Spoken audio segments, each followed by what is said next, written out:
الحمد لله نحمده ونستعينه ونستغفره ونعوذ بالله من شرور أنفسنا ومن سيئات أعمالنا من يهده الله فلا مضل له ومن يضلل فلا هادي له وأشهد أن لا إله إلا الله وحده لا شريك له وأشهد أن محمدًا عبده ورسوله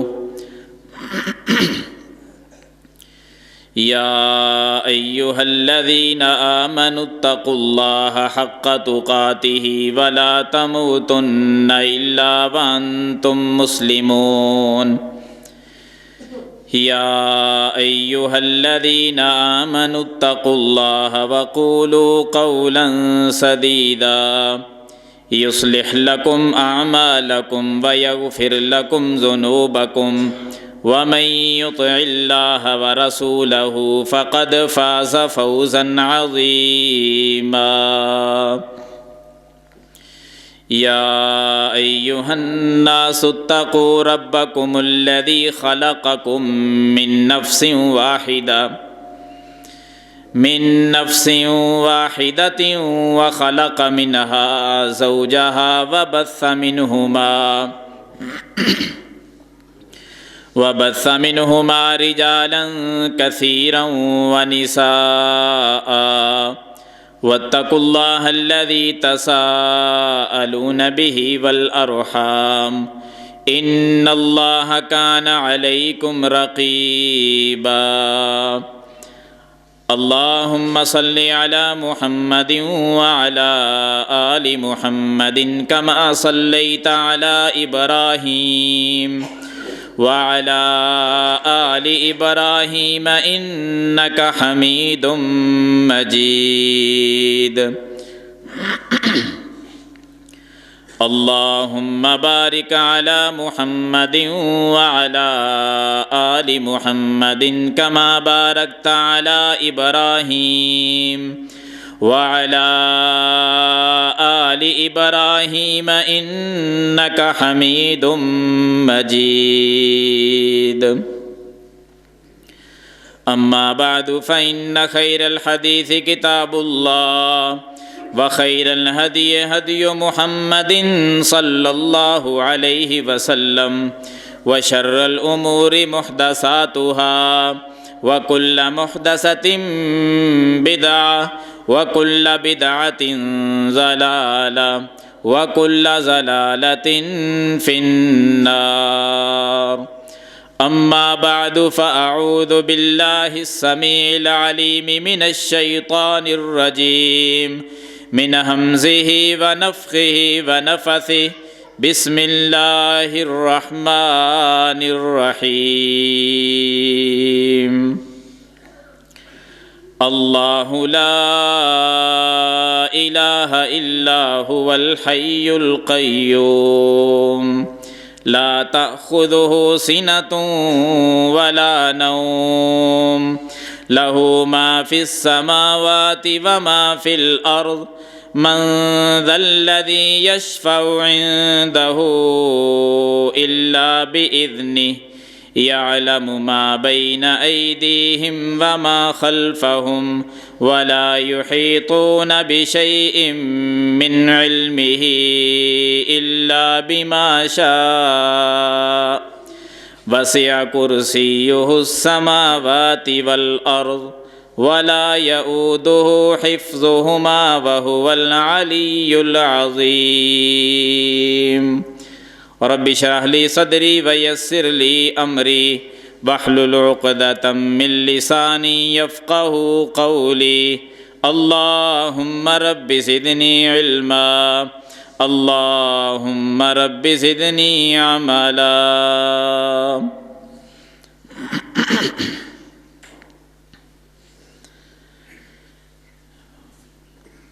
واجب الاحترام دوستو، بزرگوں، عزیز ساتھیوں، عزت و احترام کے لائق اسلامی ماؤں اور بہنوں،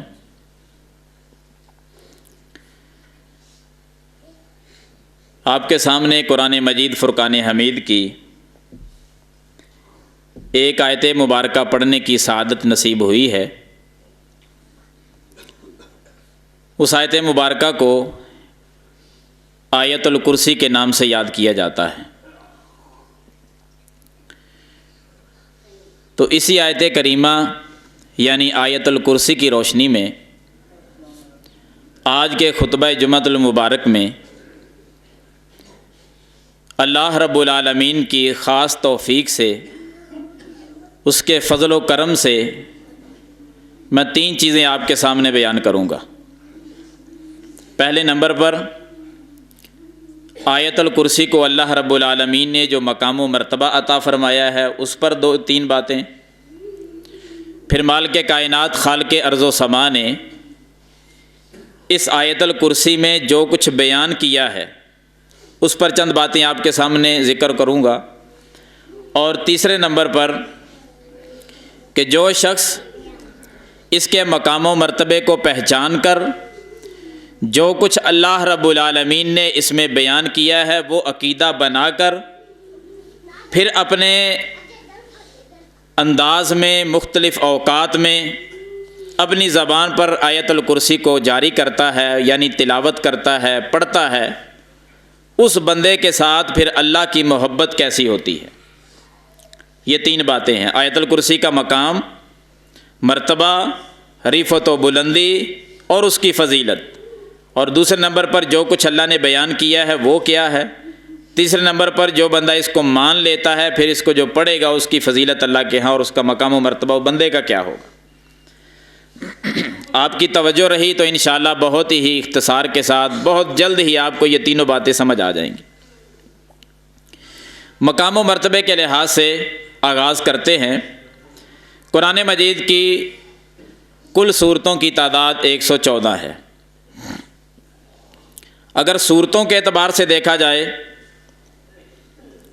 کہ کس سورت کو اللہ تعالیٰ نے تمام سورتوں سے فضیلت عطا فرمائی ہے تو سنن نسائی کی حدیث کی روشنی میں وہ سورۃ الفاتحہ کا نام سامنے آئے گا کہ 114 سورتوں میں سورۃ الفاتحہ کو جو مقام اللہ نے عطا فرمایا ہے وہ کسی اور سورت کو نہیں دیا۔ سب سے عظمت والی، فضیلت والی، مقام والی جو سورت ہے وہ سورۃ الفاتحہ ہے۔ سنن نسائی میں یہ حدیث موجود ہے، خود اللہ کے رسول صلی اللہ علیہ وسلم نے فرمایا کہ سب سے عظمت والی سورت پورے قرآن میں سے وہ سورۃ الفاتحہ ہے۔ جب ہم آیات کی طرف دیکھتے ہیں کہ کل قرآن مجید کی جو آیات ہیں جن کی تعداد میں بھی لوگوں نے اپنے اپنے انداز میں بیان کر دی کہ آیات کی تعداد کتنی ہے، صحیح ترین جو بات ہے کہ قرآن مجید کی تمام آیات کی تعداد جو ہے وہ 6128 ہے۔ بعض نے 6666 کہا ہے، یہ غلط ہے۔ 6666 آیات نہیں ہیں قرآن مجید کی، 6128 آیات ہیں۔ ان تمام آیات میں سے جو سب سے عظمت والی آیت ہے وہ آیت الکرسی ہے۔ سورتوں میں سورۃ الفاتحہ اور آیات میں آیت الکرسی۔ یہ بات کہاں لکھی ہوئی ہے کہ آیت الکرسی تمام آیات سے سب سے افضل ہے؟ اب یہاں سے ہماری بات کا آغاز ہو رہا ہے کہ اللہ نے سورۃ الفاتحہ کو جو مقام دیا ہے وہ کتنا عطا کیا ہے، کس انداز میں دیا ہے۔ اس میں پہلی بات یہ ہے کہ پورے قرآن کی تمام آیات میں یہ آیت جو ہے نا آیت الکرسی، یہ سب سے عظمت والی ہے۔ یہ اللہ کی طرف سے مقام و مرتبہ ملا ہے آیت الکرسی کو۔ اب دلیل نوٹ کریں، صحیح مسلم کے اندر صحابی رسول سیدنا ابی بن کعب رضی اللہ تعالی عنہ، وہ اس حدیث کے راوی ہیں، خود اپنا واقعہ ذکر کرتے ہیں۔ فرماتے ہیں کہ ایک دن اللہ کے رسول صلی اللہ علیہ وسلم کے پاس تھا تو نبی علیہ الصلاۃ والسلام نے مجھے میری کنیت سے مخاطب کیا۔ نام ابی بن کعب ہے اور کنیت ان کی ابو منذر ہے۔ نبی علیہ الصلاۃ والسلام فرماتے ہیں کہ اے ابو منذر، اتدری ای آیت من کتاب اللہ معک اعظم، اے ابی کیا آپ جانتے ہیں کہ اللہ کے قرآن میں سب سے عظمت والی آیت کون سی ہے؟ تو سیدنا ابی بن کعب رضی اللہ تعالی عنہ وہ کہنے لگے کہ میں نے نفی میں جواب دیا۔ نفی کا انداز یہ تھا کہ اللہ و رسولہ اعلم، اللہ تعالیٰ زیادہ جانتے ہیں یا اللہ کے رسول صلی اللہ علیہ وسلم بہتر جانتے ہیں کہ سب سے عظمت والی آیت کون سی ہے۔ نبی علیہ السلام پھر دوبارہ سوال کرتے ہیں، اور یہاں ٹھہر کر یہ بات بھی آپ نوٹ کر لیں کہ آپ صلی اللہ علیہ وسلم ٹھہر کر کیوں سوال کر رہے ہیں ابی بن کعب رضی اللہ تعالی عنہ سے۔ اس کی کیا وجہ ہے؟ اس کی وجہ یہ ہے کہ سیدنا ابی بن کعب رضی اللہ تعالیٰ عنہ کا تعلق جو قرآن کے ساتھ تھا وہ بڑا گہرا اور مضبوط تعلق تھا۔ اس لیے سیدنا ابی بن کعب رضی اللہ عنہ کے بارے میں نبی علیہ الصلاۃ والسلام نے فرمایا تھا کہ میرے صحابہ، جو بندہ یہ چاہتا ہے کہ جس انداز میں جبریل امین آسمانوں سے آ کر مجھے قرآن سنایا کرتے تھے، جس صحابی کا، جس بندے کا جی چاہے کہ وہ اسی لہجے میں قرآن سیکھے تو وہ میرے ابی بن کعب سے قرآن سیکھا کرے۔ ابی اسی طرح قرآن پڑھتا ہے جس طرح جبریل امین آ کر مجھے سنایا کرتے تھے۔ سیدنا ابی بن کعب رضی اللہ عنہ کا قرآن کے ساتھ اتنا مضبوط اور گہرا تعلق تھا کہ سیدنا عمر بن خطاب رضی اللہ تعالی عنہ اپنے دورہ خلافت کے اندر مسجد نبوی میں نماز تراویح کا جو اہتمام کرتے ہیں تو ڈیوٹی لگاتے ہیں دو صحابہ کی، جن میں سے ایک صحابی ابی بن کعب رضی اللہ تعالیٰ عنہ ہیں اور دوسرے سیدنا تمیم داری رضی اللہ عنہ۔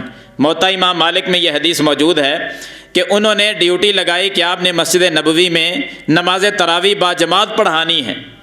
دو صحابہ کی ڈیوٹی لگائی، امیر المومنین عمر بن خطاب رضی اللہ تعالیٰ عنہ نے۔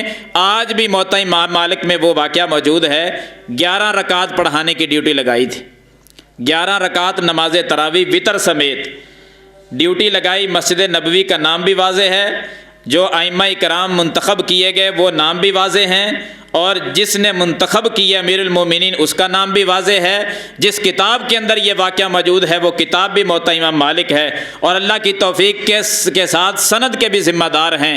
یہ جو لوگ کہتے ہیں نا کہ عمر رضی اللہ عنہ کے زمانے میں 20 رکعت نماز تراویح پڑھی جاتی تھی، ذرا ان سے یہ سوال کیا کریں کہ کس مسجد میں پڑھی جاتی تھی، پڑھانے والا کون تھا، ڈیوٹی لگانے والا کون تھا؟ ایک چیز بھی آپ کو نہیں دکھا سکیں گے۔ مالک کی توفیق سے مسجد نبوی کا نام بھی ہم بتا رہے ہیں۔ ائمہ کرام جو نماز تراویح پڑھایا کرتے تھے، سیدنا ابی بن کعب کا نام آپ کے سامنے ذکر کر رہا ہوں، سیدنا تمیم داری کا نام ذکر کر رہا ہوں، ڈیوٹی لگانے والے امیر المومنین عمر بن خطاب کا نام آپ کے سامنے پڑھ رہا ہوں، موطا امام مالک جیسی عظیم کتاب کا حوالہ آپ کے سامنے سپرد کر رہا ہوں، اور 11 رکعت اس میں موجود ہیں، وتر سمیت یہ پڑھایا کرتے تھے۔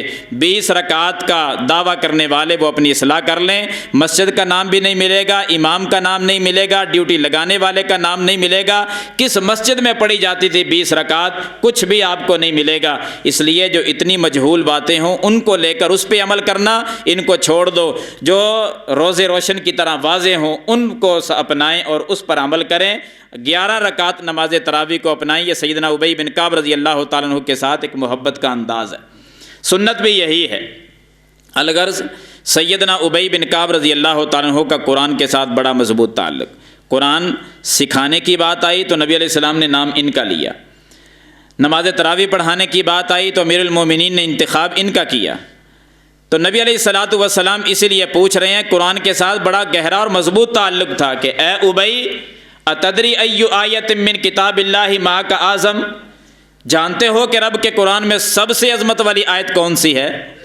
تو سیدنا ابی بن کعب رضی اللہ تعالیٰ عنہ کہتے ہیں جب دوبارہ نبی علیہ السلام نے پوچھا نا تو میں نے غور کیا، اپنے علم کے مطابق، اپنی غور و فکر کے مطابق میں نے جواب دیا کہ یا رسول اللہ صلی اللہ علیہ وسلم، مجھے لگتا ہے کہ وہ آیت اللہ لا الہ الا هو الحی القیوم جو ہے نا، آیت الکرسی، یہ آیت اللہ کے قرآن میں سب سے عظمت والی ہے۔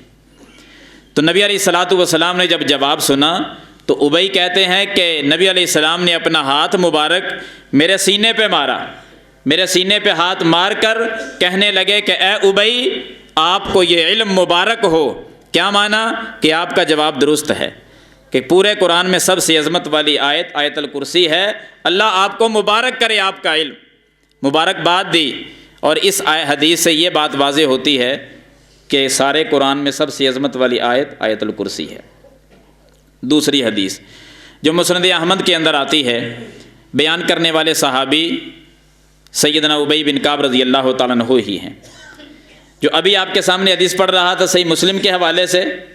نبی علیہ السلام جب سینے پہ ہاتھ مار رہے تھے نا، ساتھ قسم بھی اٹھائی تھی کہ اللہ کی قسم ہے اے ابی، آپ کا علم اللہ آپ کو مبارک کرے۔ ادھر دوسری حدیث جو آپ پڑھ رہا ہوں مسند احمد کے حوالے سے، بیان کرنے والے صحابی یہی ہیں ابی بن کعب رضی اللہ عنہ۔ نبی علیہ الصلاۃ والسلام بیان کر رہے ہیں اور قسم بھی اٹھا رہے ہیں۔ پہلی حدیث میں بھی ابی بن کعب رضی اللہ تعالیٰ عنہ تھے، فضیلت آیت الکرسی کی تھی، پیغمبر کے الفاظ تھے اور اللہ کی قسم کے الفاظ تھے۔ ادھر بھی بیان کرنے والے صحابی ابی ہیں اور نبی علیہ السلام کی زبان پر پھر قسم کے الفاظ ہیں، فضیلت پھر آیت الکرسی کی ہے۔ کتنا مقام دیا، الفاظ نوٹ کریں۔ نبی علیہ الصلاۃ والسلام فرماتے ہیں والذی نفس محمد بیدی، مجھے اس ذات کی قسم جس کی ہاتھ میں میری جان ہے، یعنی اللہ کی قسم، ان لہذہ الآیۃ للسان وشفتین تقدس الملک عند ساق العرش۔ آقا فرماتے ہیں کہ میرے صحابہ، قسم ہے مجھے اس ذات کی جس کے ہاتھ میں میری جان ہے، یہ جو آیت الکرسی ہے یہ ایسی عظیم آیت ہے کہ قیامت کا دن ہوگا، اللہ تعالیٰ اس کو دو ہونٹ عطا فرمائے گا، ایک زبان عطا کرے گا، اور یہ تقدس الملک عند ساق العرش، اللہ کے عرش کے پائے کے ساتھ یہ ہوگی اور اپنے پڑھنے والوں کے حق میں گواہیاں پیش کرے گی۔ آیت الکرسی اللہ کے عرش کے ساتھ اور زبان اس کو ملی ہوئی ہوگی، دو ہونٹ اللہ اس کو عطا کرے گا، یعنی قوت گویائی اللہ اس کو عطا کرے گا، یہ بول بول کر اپنے پڑھنے والوں کے حق میں گواہیاں پیش کرے گی، گواہی دے گی کہ اللہ یہ مجھ کو پڑھا کرتے تھے، اللہ اس کی گواہی کو قبول فرمائے گا۔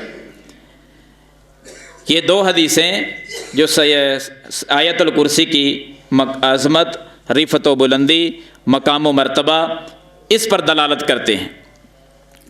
تیسری بات نوٹ کریں کہ جب صحابہ کرام رضوان اللہ علیہم اجمعین، ان کو ہم دیکھتے ہیں کہ صحابہ کرام رضوان اللہ علیہم اجمعین وہ اس آیت الکرسی کے ساتھ محبت کا انداز کیا اپناتے تھے، یعنی مقام و مرتبہ بیان کر رہا ہوں۔ تیسری اور آخری بات مقام و مرتبے کے لحاظ سے آیت الکرسی، سیدنا عبداللہ بن مسعود رضی اللہ تعالیٰ عنہ ایک صحابی کا قول نقل کر کے ہم بات آگے بڑھاتے ہیں۔ آیت الکرسی کے بارے میں اپنی محبت کا انداز اور اپنی محبت کا اظہار کچھ یوں پیش کرتے ہیں، فرماتے ہیں کہ ما من سماء ولا ارض ولا سہل ولا جبل اعظم من آیت الکرسی۔ کیا معنی اس کا؟ فرماتے ہیں کہ ما من سماء ولا ارض، لوگوں یاد رکھنا کوئی آسمان بھی ایسا نہیں ہے، ولا ارض نہ کوئی زمین ایسی ہے، ولا سہل اور نہ میدان و صحرا ایسے ہیں، ولا جبل اور نہ ہی رب کی زمین پر گڑے ہوئے ان میں سے کوئی پہاڑ ایسا ہے، کیسا؟ اعظم من آیت الکرسی، جو آیت الکرسی سے زیادہ بڑا ہو، جو آیت الکرسی سے عظمت والا ہو۔ حضرات اس کی بات کو اگر آپ نے مزید تھوڑا سا کھول کر پہچاننا ہو نا، تو کبھی غور کیا پہاڑ کتنے بڑے بڑے ہیں؟ کسی پہاڑ کے پاس، چھوٹے سے چھوٹے پہاڑ کے پاس جا کر دیکھیں کتنا بڑا وہ پہاڑ ہے، پھر بڑوں بڑوں کی طرف دیکھیں، اتنے بڑے بڑے پہاڑ جو آسمانوں سے باتیں کرتی ہیں، جن کی چوٹیاں، اتنے بڑے بڑے پہاڑ جس پر انسان چڑھ ہی نہیں سکتا، اتنے بڑے پہاڑ۔ تو سیدنا عبداللہ بن مسعود فرماتے ہیں کوئی پہاڑ آیت الکرسی کا مقابلہ نہیں کر سکتا۔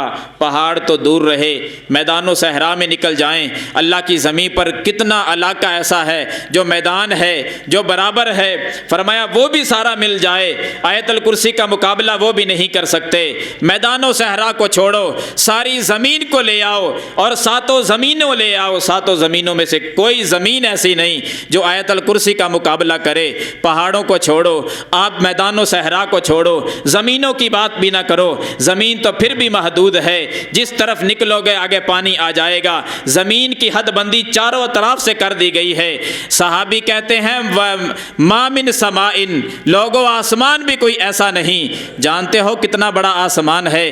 میرے رب نے اس کی طول و عرض کسی کو بتلائے ہی نہیں، لمبائی کتنی، چوڑائی کتنی، کسی کو رب نے نہیں بتایا کہ آسمان کتنا بڑا ہے۔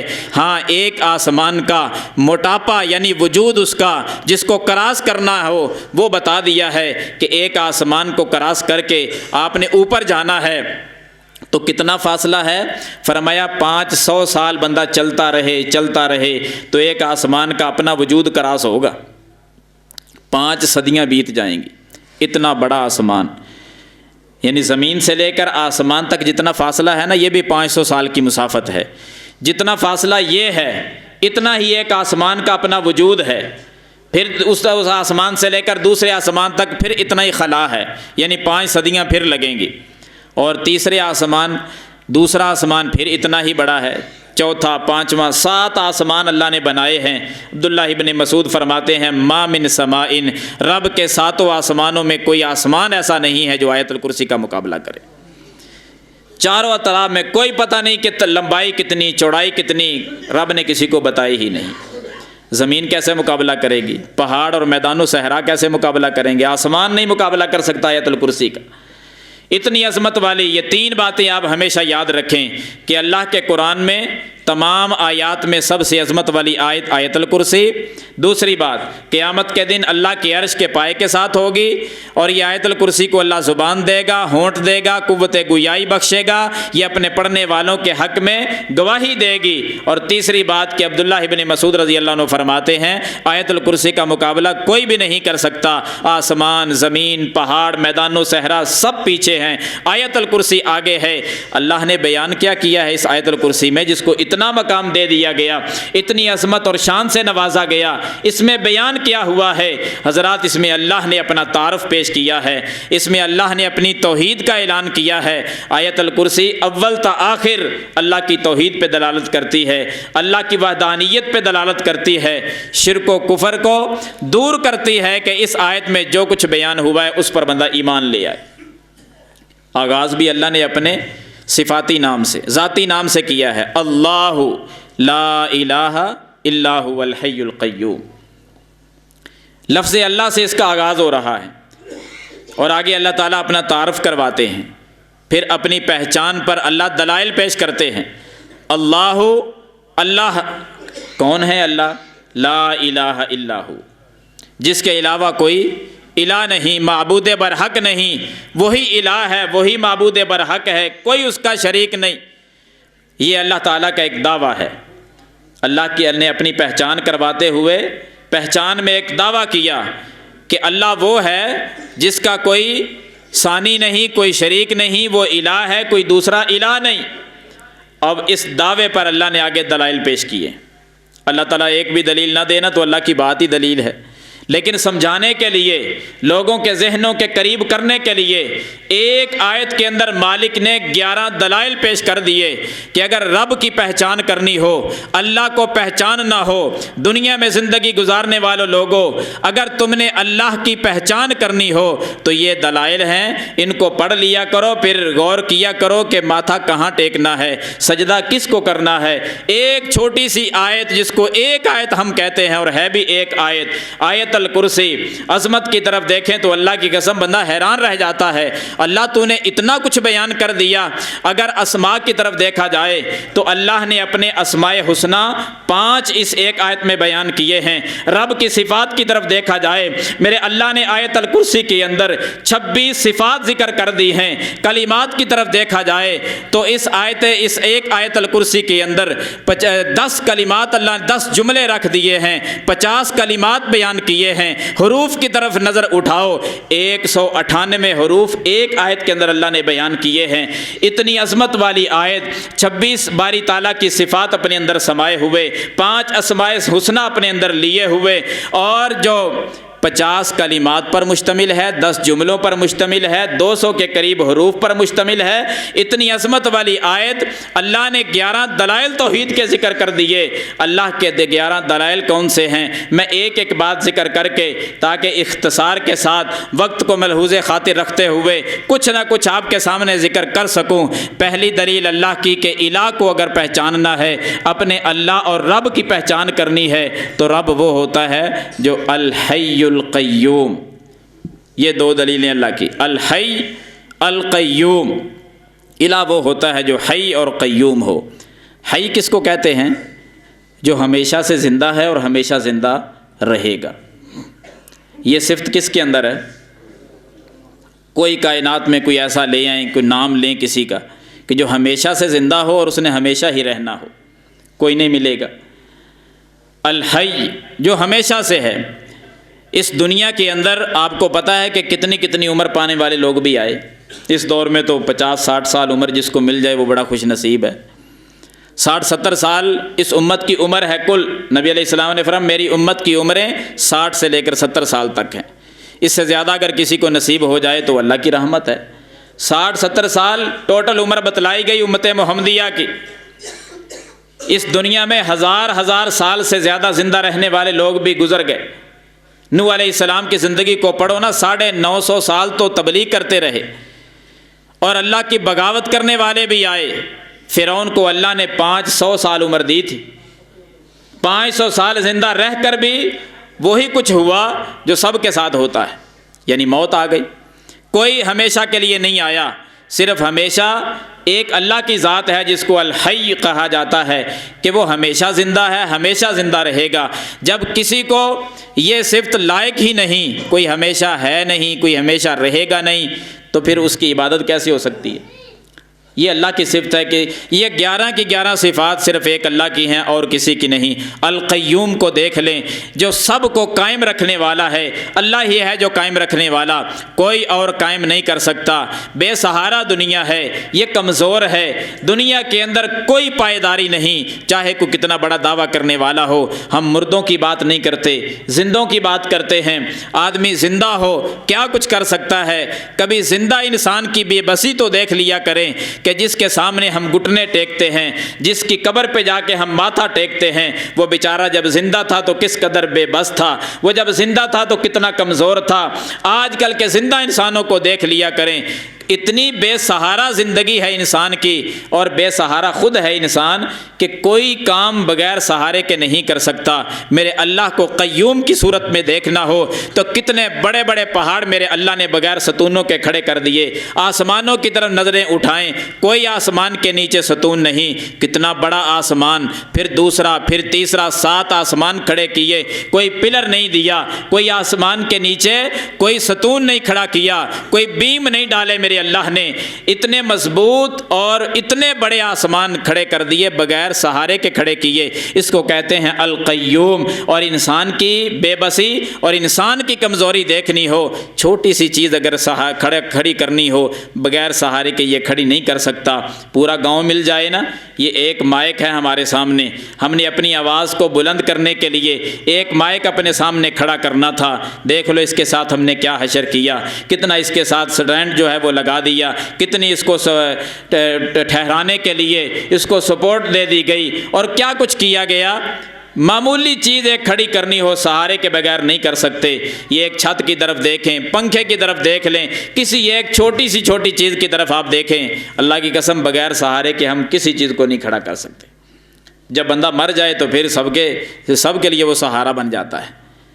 پتھروں کو لوگ چاٹ رہے ہیں، درختوں کو اپنا الہ بنایا ہوا ہے، حتیٰ کہ جانوروں کو اپنا مشکل کشا سمجھے ہوئے ہیں۔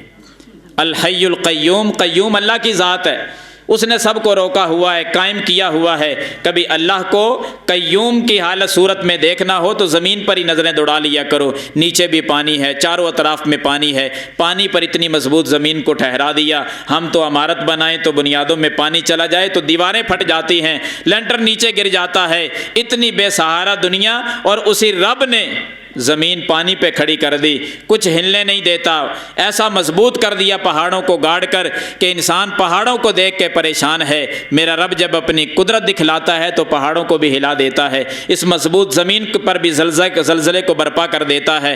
یہ ہے الحی القیوم۔ حضرات یہ 2 صفات اللہ کی، یہ کسی اور میں نہیں۔ ایک ایک صفت پر غور کرتے جائیں تو اللہ نے اتنا کچھ اس آیت کے اندر بیان کر دیا ہے کہ یہ صفات صرف ایک اللہ کی ہیں۔ اس کے بعد تیسری صفت اللہ کی اور تیسری دلیل اللہ رب العالمین آیت الکرسی میں فرماتے ہیں لا تأخذہ سنۃ ولا نوم۔ یہ صفت بھی کس کی ہے؟ اللہ کی، کہ اللہ کو نیند نہیں آتی، اونگ بھی نہیں آتی۔ زمانہ سارا سو جاتا ہے یا نہیں؟ دنیا کا ہر شخص سو جاتا ہے۔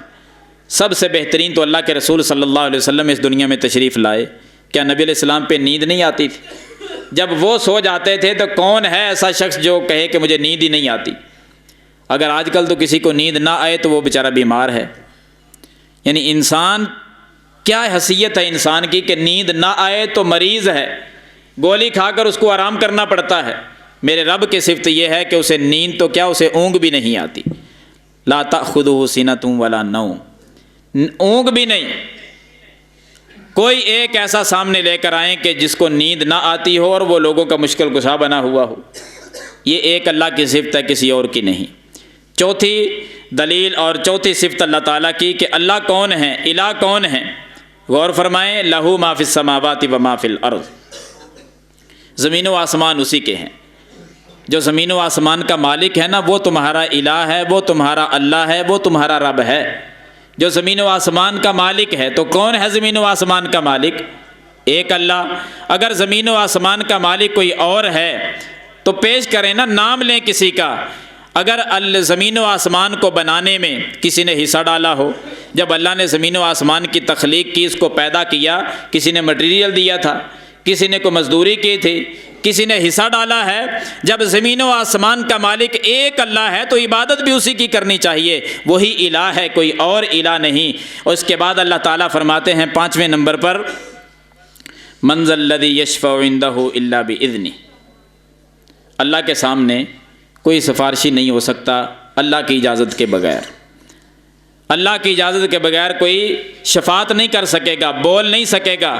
یہاں تو مردوں کو بھی لوگ کہتے ہیں یہ ہمیں بخشوا لیں گے۔ کیسے بخشوا لیں گے؟ اللہ کہتے ہیں من ذا الذی یشفع عندہ الا باذنہ، نام لو نا کسی کا جو بغیر اس کی اجازت کے رب کے سامنے بولنے کی ہمت اور جرت رکھتا ہو۔ کسی کو اجازت نہیں ہے۔ ہاں اللہ جب اجازت کسی کو دے گا، اللہ کس کو اجازت دے گا؟ وہ بندے بھی نامینیٹ کر دیے گئے، اہل ایمان کو اجازت ہوگی، اہل قرآن کو اجازت ہوگی، حفاظ کرام کو اللہ اجازت دے گا۔ یعنی جن کی نیکی، تقوی، قرآن اور اللہ نے قبول کر لیا نا، ان کو اللہ اجازت دے گا کرو سفارش کسی کے بارے میں کرنی ہے تو۔ اس سے پہلے کسی کو اجازت نہیں ہوگی اور کسی کی جرت نہیں ہوگی۔ اللہ کہتے ہیں ایسے ہی تم نام لیتے رہتے ہو، کون ہے نام تو پیش کرو کہ جو اللہ کے سامنے سفارشی بن کے کھڑا ہو جائے۔ کوئی ایک نہیں ہے۔ اس کے بعد اسی طرح آیت الکرسی کے اندر اللہ تعالیٰ نے یہ بھی بیان کیا کہ یعلم ما بین ایدیہم وما خلفہم، خلاصہ ذکر کر دیتا ہوں، عالم الغیب صرف اللہ کی ذات ہے۔ علم غیب اللہ کے علاوہ کسی کے پاس نہیں، عالم الغیب صرف اللہ ہے۔ یہ آیت الکرسی کا پیغام ہے کہ عالم الغیب ایک اللہ کو مان لو۔ نبی صلی اللہ علیہ وسلم کے متعلق جب قرآن مجید میں آیات کثرت کے ساتھ موجود ہیں کہ نبی بھی عالم الغیب نہیں جانتے، فرشتے عالم الغیب نہیں ہیں، اسی طرح جنات کو بھی غیب کا علم نہیں ہے۔ جن کے بارے میں لوگوں کے عقائد ہیں، جنات جانتے ہیں، ولی جانتے ہیں، انبیاء جانتے ہیں، فرشتے عالم الغیب ہیں۔ اللہ نے قرآن میں سب کے نام لے لے کر کہا ہے، واقعات بیان کیے ہیں۔ نہ فرشتوں کو غیب کا علم ہے، نہ نبیوں کو، نہ اولیاء اللہ کو، نہ ہی کہ جنات کو، کسی کو غیب نہیں ہے۔ قرآن کے مختلف مقامات پر آپ یہ سارے واقعات پڑھ سکتے ہیں کہ غیب کا علم صرف ایک اللہ کے پاس ہے۔ اور یہی آیت الکرسی میں اللہ نے اپنی صفت بیان کی ہے کہ کسی کا دعویٰ ہے تو لے آؤ سامنے، نام لو کہ کون عالم الغیب ہے۔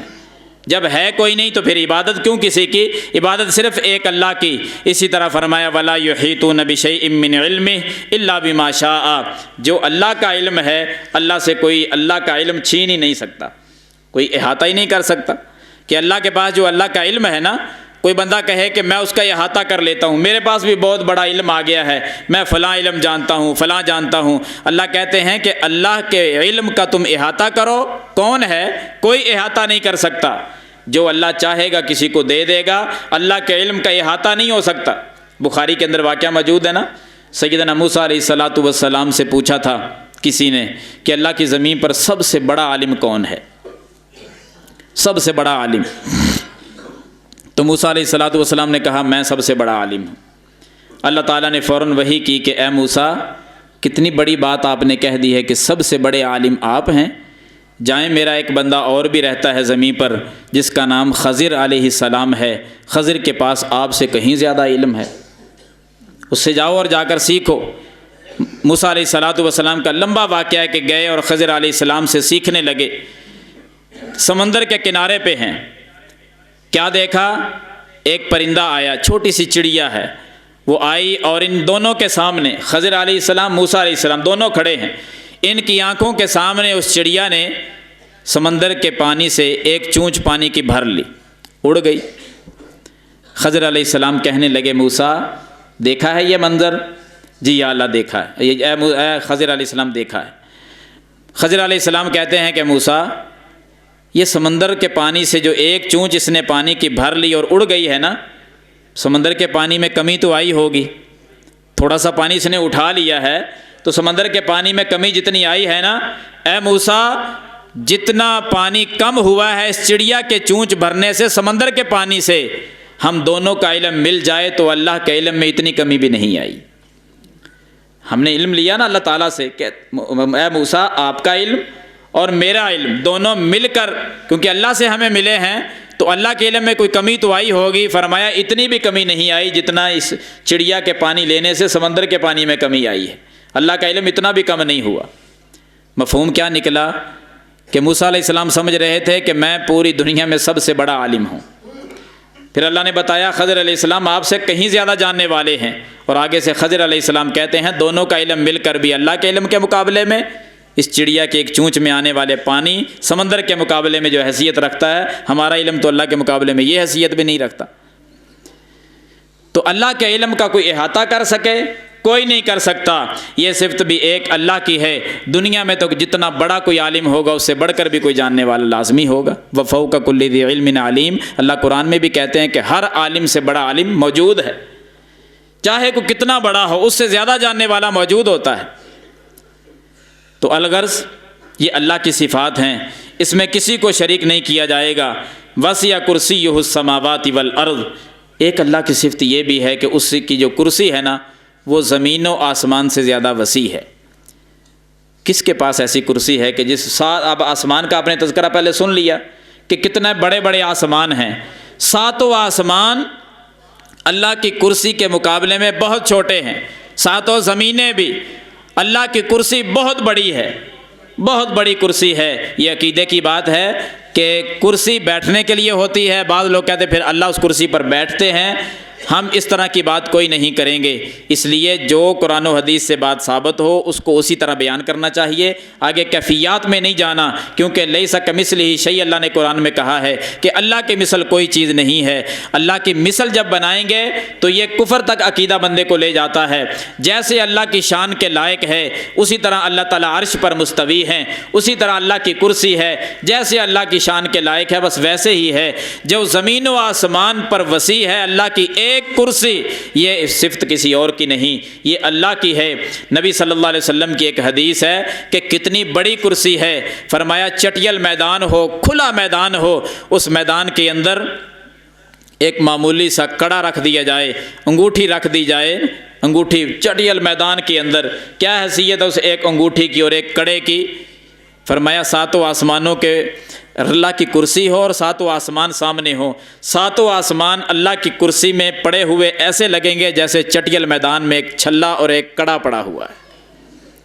وسع کرسیہ السماوات والارض، ساتوں آسمان و زمینوں پر اللہ کی کرسی جو ہے وہ وسیع ہے، اتنی شان اللہ کی، اور لوگوں نے ایک جھٹکے میں چھوڑ دیا اور قبروں کے پجاری بن گئے۔ وسع کرسیہ السماوات والارض، اسی وجہ سے اس آیت کو آیت الکرسی کہا جاتا ہے، کیونکہ اللہ کی کرسی کا تذکرہ اس کے اندر۔ اور اس کے بعد اللہ کی ایک صفت یہ بھی ہے ولا یعودہ حفظہما، زمین و آسمان کی اللہ حفاظت بھی کرتا ہے، زمین و آسمان کی حفاظت اللہ کو تھکاتی نہیں ہے، اللہ تھکتا ہی نہیں ہے۔ کون ہے کائنات میں جو بندہ دعویٰ کرے کہ میں کبھی تھکتا ہی نہیں ہوں؟ دنیا تھک جاتی ہے، اللہ کو تھکاوٹ نہیں ہوتی۔ زمین و آسمان اتنے بڑے بڑے اللہ حفاظت کر رہے ہیں اور تھکتے نہیں ہیں۔ اسی طرح مالک کائنات نے یہ بھی فرمایا وَهُوَ الْعَلِيُّ الْعَظِيمُ، 10 اور 11 نمبر جو اللہ کی صفات اور دلائل ہیں توحید پر، وہ یہ ہے کہ اللہ کی ذات سب سے بلند ہے اور اللہ کی ذات سب سے بڑی ذات ہے۔ اس سے بڑھ کر کوئی اور نہیں۔ اللہ اکبر اعلانات ہوتے ہیں نا، اذانیں ہوتی ہیں، اکبر اللہ سب سے بڑا۔ اللہ کہتے ہیں اللہ سے بڑھ کر کوئی عظمت والا نہیں، اللہ سے اونچا کوئی بلند زیادہ نہیں۔ ساتوں آسمان بلندی کی طرف دیکھنا ہو تو میں پہلے ذکر کر چکا ہوں، 5 صدیاں لگتی ہیں ایک آسمان کو کراس کرنے پر۔ ہر آسمان کا دوسرے آسمان تک جو خلا ہے اس پر پھر 5 صدیاں بیت جاتی ہیں۔ 70-100 سال لگیں گے زمین سے لے کر آسمان تک، صرف کراس پہنچنا ہونا اگر کسی نے تو 70 صدیاں بیت جائیں تب وہاں تک بندہ پہنچتا ہے۔ اور حضرات پھر اس کے اوپر سدرۃ المنتہا، پھر اللہ کا عرش کتنا بلند ہے، ایسا کوئی بلند ہے تو لے کر آؤ، کوئی ایک بھی آپ کو نہیں ملے گا۔ حضرات اس سے بڑھ کر اللہ کتنے بڑے ہیں، کتنے بڑے ہیں۔ کبھی کرسی کا تذکرہ آپ نے سن لیا، اللہ کی عرش کا تذکرہ کبھی سنیں تو اس سے بھی بڑھ کر کہ اللہ کی کرسی آسمانوں کے مقابلے میں کتنی بڑی ہے۔ اگر عرش کے مقابلے میں کرسی آ جائے تو اس کی حیثیت پھر یہی ہے کہ چٹیل میدان ہو، ایک کڑا اس میں پڑا ہوا ہو۔ اللہ کے عرش کے مقابلے میں جب کرسی کو دیکھا جائے تو کرسی ایک کڑے کی حیثیت رکھتی ہے۔ اتنا بڑا اللہ کا عرش ہے، رب کی ذات کیسی ہوگی۔ اللہ کی تعریفات کبھی ختم نہ ہونے والی ہیں، اللہ کی تعریفات ہی تعریفات ہیں۔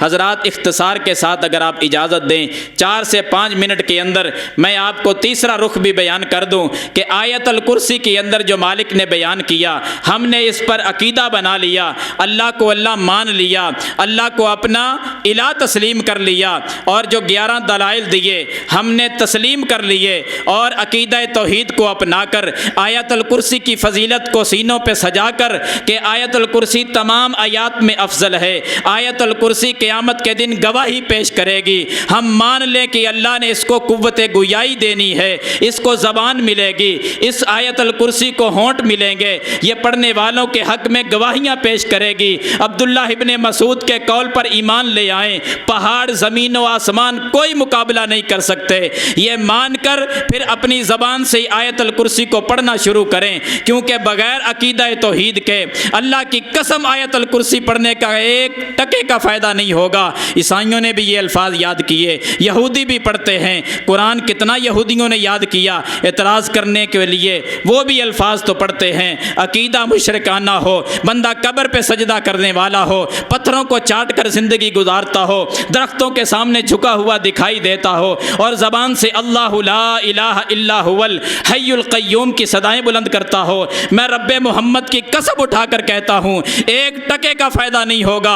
فائدہ اسی بندے کو ہوگا جو ایک در پہ جھکنے والا ہو، جو ایک اللہ کے سامنے نماز پڑھنے والا ہو، جو مشکل کشا اللہ کو سمجھتا ہو، آیت الکرسی کے پیغامات کو سینے سے لگانے والا ہو، پھر آیت الکرسی کو پڑھے، پھر پڑھنے کی دیر ہے، الفاظ نکالنے کی دیر ہے۔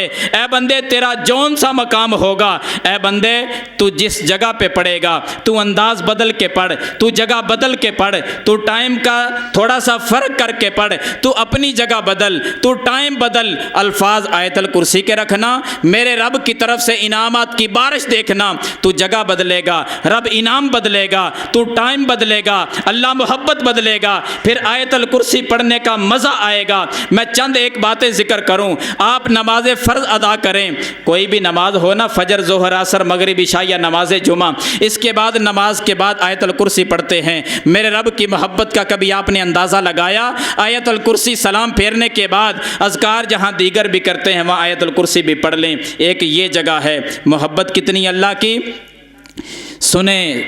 نبی رحمت صلی اللہ علیہ وسلم نے ایک حدیث میں فرمایا، امام حسن رضی اللہ تعالی عنہ اہل بیت کے چشم و چراغ بیان کرتے ہیں کہ نبی علیہ السلام فرمایا کرتے تھے، من قرأ آیت الکرسی فی دبر صلاۃ المکتوبۃ، جس نے فرض نماز کے بعد آیت الکرسی کی تلاوت کر لی، کان فی ذمۃ اللہ الی الصلاۃ الاخری، وہ بندہ اللہ کی حفاظت میں چلا جاتا ہے۔ آقا کب تک چلا جاتا ہے؟ الی الصلاۃ الاخری، فرمایا جس نماز پہ اس نے آیت الکرسی پڑھ لی لی اس نماز سے لے کر اگلی نماز تک اللہ اس کو اپنی حفاظت کی لپیٹ میں لے لیتا ہے۔ اللہ اس کو دکھ نہیں آنے دے گا، تکلیف نہیں آنے دے گا، میرا رب سنبھال کے رکھے گا۔ اگلی نماز پہ آئے گا، پھر آیت الکرسی پڑھے، تیسری نماز تک حفاظت، تیسری پہ آیا پھر پڑھ لے، چوتھی تک، الغرض 5 نمازوں پہ آیت الکرسی پڑھے، میرا رب 24 گھنٹے حفاظت کرے۔ پھر 5 دن 5 نمازوں پہ جب آیت الکرسی پڑھ لی، دوسرے دن، تیسرے دن، چوتھے دن، پھر ہفتے گزرنے لگے،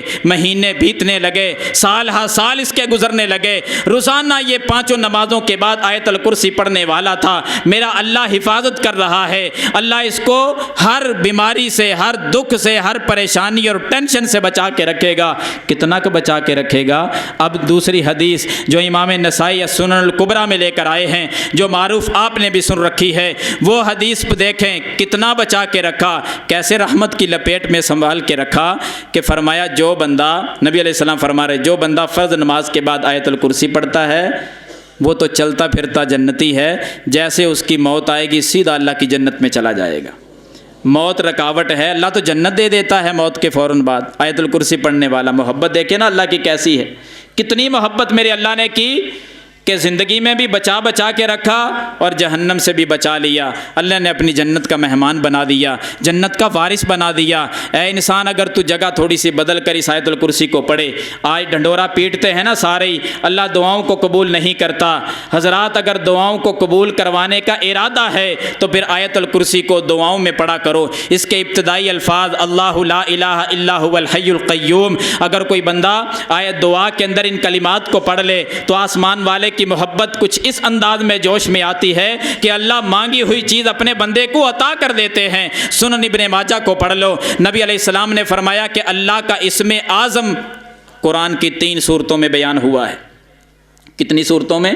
3 صورتوں میں۔ نمبر 1 نام بھی بتا دیے، سورۃ البقرہ، سورہ آل عمران اور سورہ طٰہٰ۔ فرمایا ان 3 صورتوں میں اللہ نے اپنے اسم اعظم کا ذکر کیا ہے، اور جو بندہ اسم اعظم کو اپنی دعا میں پڑھ لیتا ہے اللہ اس کی دعا کو ضرور قبول کرتا ہے۔ راوی حدیث قاسم بن عبد الرحمن تڑپ اٹھے کہ میں 3 صورتوں میں تلاش تو کروں کہ اللہ کا اسم اعظم کہاں ہے۔ کہتے میں نے سورۃ البقرہ کو پڑھنا شروع کر دیا، پڑھتے پڑھتے جب میں پہنچا نا آیت الکرسی پر، اللہ لا الہ الا هو الحی القیوم، یہ جو 2 لفظ ہے نا الحی القیوم، یہاں آیت رک گیا۔ پھر میں نے آل عمران کو پڑھنا شروع کیا، ابھی پہلے آیت پڑھ رہا تھا کہ الف لام میم اللہ لا الہ الا هو الحی القیوم، پھر یہی دونوں الفاظ اکٹھے آئے، میں پھر رک گیا، سوچنے لگا، پھر میں سورۃ طٰہٰ میں چلا گیا، پڑھتے پڑھتے اس آیت پر پہنچا وَعَانَتِ الْوُجُوهُ لِلْحَيِّ الْقَيُّومِ، یہاں بھی یہ دونوں الفاظ اکٹھے اللہ نے بیان کیے۔ میں نے فیصلہ کر لیا کہ الحی القیوم یہ جو اللہ کی 2 صفات ہیں کہ ہمیشہ سے زندہ ہے، ہمیشہ زندہ رہے گا، پوری کائنات کو قائم رکھنے والا ہے، خود بھی قائم ہے، یہ جب دونوں ملتے ہیں تو اسم اعظم بن جاتا ہے۔ جو بندہ اسم اعظم کو اپنی دعا میں شامل کر لے، امام کائنات نے فرما دیا رب کی محبت جوش میں آتی ہے، اللہ اس کی دعا کو قبول فرما لیتا ہے۔ حضرات، تم جگہ بدل کے پڑھو، وقت بدل کے آیت الکرسی کو پڑھو، ایسے چلتے پھرتے ثواب کی غرض سے پڑھ لو تو ثواب پتہ کتنا ملے گا۔ جامع ترمذی کی حدیث کی روشنی میں خلاصہ ذکر کر دیتا ہوں، حروف کی تعداد 198 ہے، ہر حرف کے بدلے میرا رب 10 نیکیاں عطا کرتا ہے، 1980 نیکیاں ملتی ہیں ایک مرتبہ آیت الکرسی پڑھنے پر۔ 2000 کے قریب نیکیاں مل گئیں۔ آپ انداز بدلیں آیت الکرسی پڑھنے کا، آپ رات کو بستر پہ جا کر جب سونے لگیں تو آیت الکرسی پڑھ لیا کریں، جگہ بھی بدل گئی، ٹائم بھی بدل گیا، میرے رب کی محبت کا انداز بھی بدل گیا۔ حدیث صحیح بخاری کے اندر، پڑھ آیت الکرسی بستر پہ جا کر، میرا اللہ 3 چیزوں کی حفاظت کرے گا، ایسی کمال کی حفاظت کہ رب حفاظت کرے۔ ایمان کی حفاظت، نمبر 2 مال کی حفاظت، نمبر 3 جان کی حفاظت۔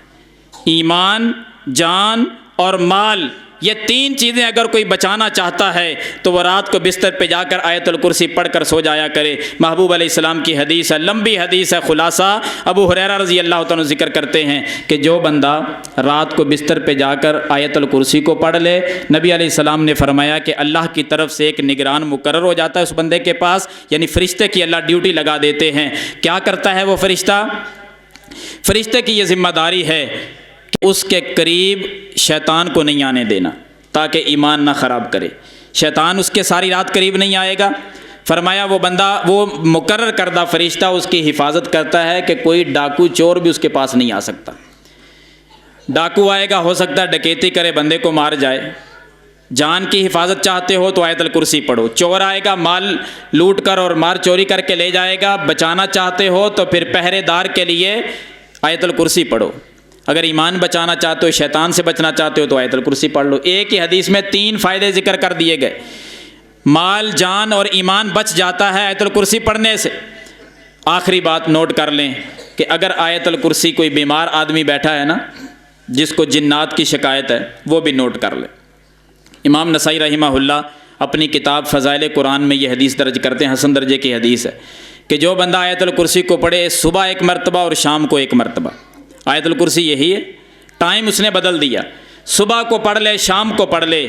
نبی صلی اللہ علیہ وسلم نے فرمایا، قسم اٹھا کر الفاظ یہ بیان فرمائے کہ کوئی جن اور کوئی جننی، مذکر یا مؤنث، اس کے قریب کبھی نہیں آ سکتا۔ جنات سے اگر بچنا چاہتے ہیں، ہر دوسرا گھر پریشان ہے، جنات سے بچنا چاہتے ہیں تو آیت الکرسی کو پڑھو۔